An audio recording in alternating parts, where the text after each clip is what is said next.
Okay, this is a 12-foot wide by 40-foot long Starrco modular implant office system.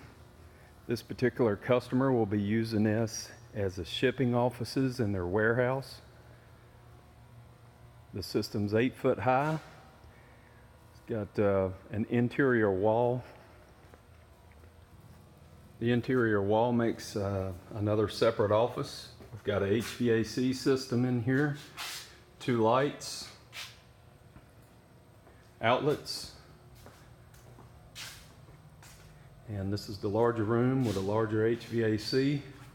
We have modular electric wiring, so all the customer has to do is pull power to this breaker panel, and that will in turn run the lights and the outlets in this room.